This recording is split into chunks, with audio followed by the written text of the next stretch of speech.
and 9. Cool. Scott, thank you. 7:14 now. No matter what your diet, iron, an important mineral needed to stay healthy, and for growing children, that need is even greater. Registered dietitian Andrea Holwegner joining us in studio this morning. We're talking iron. Good morning, Andrea. Let's talk first off about why we need iron.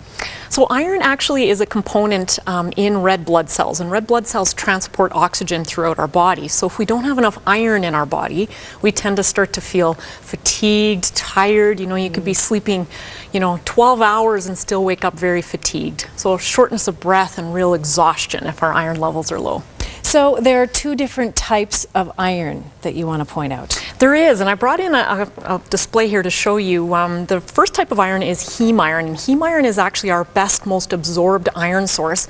And so you think of things like your red meats, very, very high in absorbable heme iron, your porks, your chickens, seafoods, eggs, really great sources of really high absorbable iron. And the other type of iron we have is called non-heme iron. And non-heme iron we find in plant-based foods. So you think of your dark greens here, your kales, your chard, your spinach, all of people's really favorite veggies here. Your beets, eating the potatoes with the skin on them will get a little more iron into your diet. Molasses being a particularly high source of iron, so sometimes people will use that on top of their oatmeal. Even in small doses, worthwhile. Small doses actually have a really great source of iron there. So who do you usually see that's deficient in iron?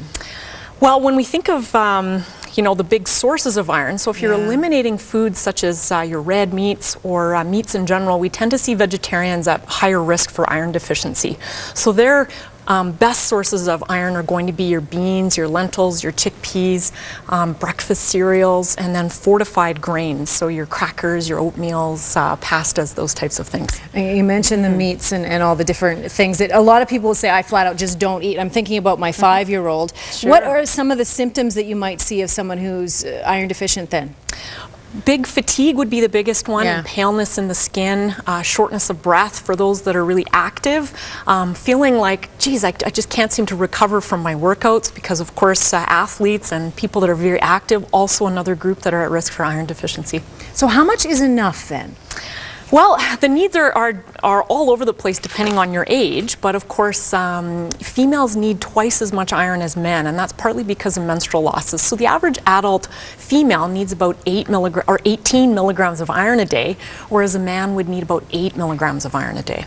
So can I go to a supplement, a dietary supplement? I know for parents that we tend to look that way when we're doing the battle every night too.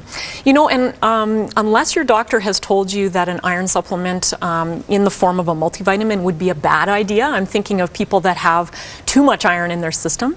Unless that's the case, I would say a multivitamin that contains iron is a good idea, particularly for women of childbearing age. Of course, pregnancy is another big time we want to see iron supplementation, so a prenatal supplement, because iron needs are so high with all that blood volume development. And the big thing too is if you have been diagnosed with iron deficiency, which is a blood test that your doctor would be doing on your annual checkup, then they're going to give you some feedback about adding some additional iron supplementation at that time as well. All right, anything that'll give you energy, especially on a Monday morning, is a good thing. Thanks, Andrea. Thank you. And you can find Andrea at healthstandnutrition.com. We're 7:18 minus 12 degrees, and just ahead, doctors meeting from around the world to learn new techniques in surgery coming up.